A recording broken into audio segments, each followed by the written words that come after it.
શ્રાવણ માસમાં બહારથી ફરાળ લઈને ખાનારા માટે મહત્વપૂર્ણ સમાચાર। રાજકોટ કોર્પોરેશનના આરોગ્ય વિભાગ દ્વારા તપાસ હાથ ધરાઈ, જ્યાં ફરાળી પેટીસનું ઉત્પાદન કરતા ઠક્કર ગૃહ ઉદ્યોગમાં તપાસ કરવામાં આવી। ગાંધીગ્રામના એસકે ચોકમાં આવેલા ગૃહ ઉદ્યોગની અંદર પણ તપાસ થઈ। તેલની ગુણવત્તા, પેટીસમાં ફરાળી લોટનો ઉપયોગ થયો હતો કે કેમ તે અંગે તપાસ કરાઈ છે। તેલની ગુણવત્તા હલકી હોવાનો પ્રાથમિક તપાસમાં ખુલાસો થયો છે। આરોગ્ય વિભાગે અલગ અલગ ખાદ્ય ચીજવસ્તુઓના નમૂના લીધા છે, જો કે લીધેલા સેમ્પલનો રિપોર્ટ શ્રાવણ માસ બાદ આવશે।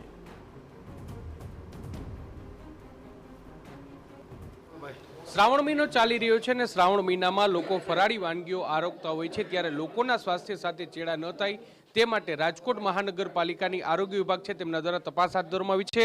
જે પ્રકારે તમે દ્રશ્ય જોઈ રહ્યા છો કે રાજકોટના એસકે ચોક નજીક આવેલ જે ઠક્કર નમકીન છે કે જ્યાં જે ફરાળી પેટીસ છે તેનું ઉત્પાદન થઈ રહ્યું છે તે અંગેની તપાસ છે તે હાથ ધરવામાં આવી છે। અનહાઇજેનિક કન્ડિશન છે કે કેમ જે તેલમાં આ પેટીસ તરવામાં આવી રહી છે તે તેલની ગુણવત્તા કયા પ્રકારની છે એટલું જ નહીં, પરંતુ જે પદાર્થનો ઉપયોગ કરવામાં આવ્યો છે તે કયા પ્રકારનો છે તે અંગેની રાજકોટ મહાનગરપાલિકાની આરોગ્ય વિભાગની ટીમ છે તે તપાસ કરી રહી છે। આપણી સાથે ફૂડ અધિકારી છે, આપણે તેની સાથે વાત કરીશું। સર, કઈ રીતની તપાસ હાથ ધરવામાં આવી છે? પ્રાથમિક તપાસમાં શું સામે આવ્યું છે?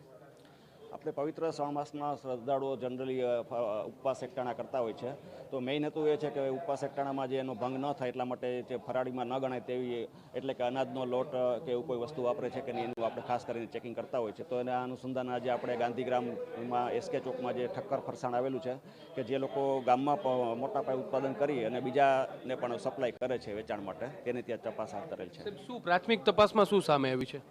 આપણે પ્રાથમિક તપાસમાં એનું જે લોટ છે તે અનાજ એટલે કે મકાઈનો મેઝ સ્ટાર્ચ જનરલી વાપરતા હોય છે, જે ફરાળમાં ગણાતો નથી, તે વાપરે છે કે નહીં એની ચકાસણી કરેલ છે। પણ અત્યારે જે બેગ જોતા એમ લાગે છે કે ફરાળી લોટ છે, આમ છતાં આપણે એનું સેમ્પલ લઈ FSS એક્ટ હેઠળ અને ચકાસણી અર્થે મોકલશું। સેમ્પલ જે લેવામાં આવે એ સેમ્પલ કેટલા દિવસમાં એનું પરિણામ આવશે? સેમ્પલનું પરિણામ 15 થી 20 દિવસમાં આવી જતું હોય છે। તો સર, ત્યાં તો શ્રાવણ મહિનો પૂરો થઈ જશે, તો જ્યારે જેટલી પણ અત્યારે આપણે તપાસ આરોગ્ય વિભાગ કરે છે ફરાળી વાનગીઓને લઈને, તો અત્યારે રિપોર્ટ લીધા પછી એ તો શ્રાવણ મહિનો પૂરો થઈ જાય એ પછી એનો રિપોર્ટ આવે છે, તો આને લઈને શું કહેશો તમે? જી, આપની વાત સાચી છે, પરંતુ આપણું જે ફૂડ વિભાગનું ચેકિંગ છે 12 મહિના ચાલતું હોય છે, એમાંય ખાસ કરીને શ્રાવણ મહિનામાં ફરાળી વાનગીઓનું સઘન ચેકિંગ થતું હોય, એ સિવાયના દિવસોમાં ફરાળી વાનગીનું ચેકિંગ આપણે કરતા હોય છે। તો જે લોકો કાયમી જે આ લોકો બિઝનેસ કરતા હોય છે તેને ખ્યાલ જ હોય છે કે અચાનક ક્યારેય પણ આપણું સેમ્પલ લેવાશે, તો તેને એ ડરના હિસાબે તે લોકો જે યોગ્ય વસ્તુ વાપરવાની તે વાપરવા પ્રેરાય છે। તેલની ગુણવત્તા લઈને શું સામે આવ્યું છે? તેલની આપણે TPC મીટર સાથે હોય છે, જેમાં 24 થી ઉપર આપણે TPC આવે તો આપણે તેલ અખાદ્ય ગણતા હોય છે।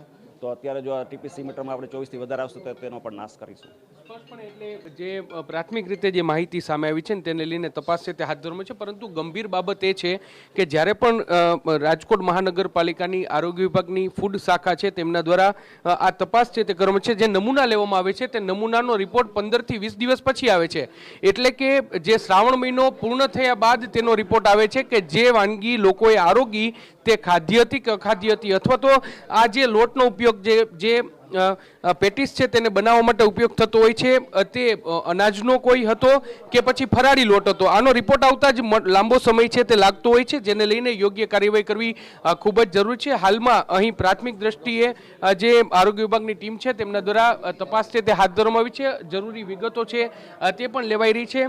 જે અહીંના જે વેપારી છે આપણે તેની સાથે વાત કરું છું, તેમની સાથે વાત કરીશું। શું કહેશો તમે, જે તેલની ગુણવત્તાને લઈને અત્યારે આરોગ્ય વિભાગ તમને સમજાવી રહ્યું છે, શું કહેશો, કઈ રીતનું ઉત્પાદન તમે કરો છો, કેટલું દરરોજનું ઉત્પાદન થાય છે? અમે દરરોજ 40 થી 50 કિલો પેટીસનું ઉત્પાદન કરીએ છીએ અને બધું ફરાળી જ વાપરીએ છીએ। પાવડર એ ટોપિકો સ્ટાર્ચ પાવડર સ્પેસ કંપનીનો ફરાળી જ વાપરીએ છીએ, પણ પેટીસ જે બનાવીને એની માથે પાવડર છાંટીને તેલમાં તળીએ તેના કારણે TPCનું પ્રમાણ વધારે આવે છે, જેનો અમને ચેન્જીસ કરવાનું કહ્યું છે કે આ ન થવું જોઈએ બીજી વાર, અને આ ત્યાં સુધી બીજી વાર તેલ યુઝ નહીં કરવાનું, એકવાર તળાઈ ગયા પછી બીજી વાર એ તેલ યુઝ થવું જોઈએ। ત્યારે તમે કેટલી વાર યુઝ કરો છો? અત્યારે અમે રોજે રોજ નવું જ તેલ વાપરીએ છીએ, પણ જે પાવડર તેલમાં પડે એના કારણે તેનું પ્રમાણ TPCનું વધારે આવે છે, જે સ્વાસ્થ્ય માટે હાનિકારક છે, જેના માટે અમે હવે જે રીતે થતું હશે એ બધું ચેન્જીસ કરીશું।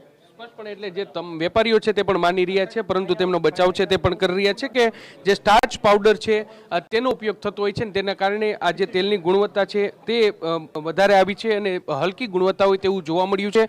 અત્યારે જે આરોગ્ય વિભાગની ટીમ છે તેમના દ્વારા તમામ નમૂના છે તે લેવામાં આવ્યા છે, તેલના નમૂના પણ લેવામાં આવશે. સાથે સાથે જે ફરાળી પેટીસમાં જે પણ વસ્તુનું ઉત્પાદન થતું હોય છે એ જે પણ વસ્તુઓ વપરાશ થતી હોય છે તેના પણ નમૂના છે તે લેવામાં આવશે અને કાયદેસરની કાર્યવાહી હાથ કરશે. પરંતુ સૌથી મહત્વની વાત છે કે જે પણ નમૂના લેવામાં આવશે તેનો રિપોર્ટ છે તે શ્રાવણ મહિનો પૂર્ણ થયા બાદ આવશે. એટલે લોકોના સ્વાસ્થ્ય સાથે જો ચેડા થયા હોય તો તેની ખબર છે તે શ્રાવણ મહિના બાદ ખબર પડશે.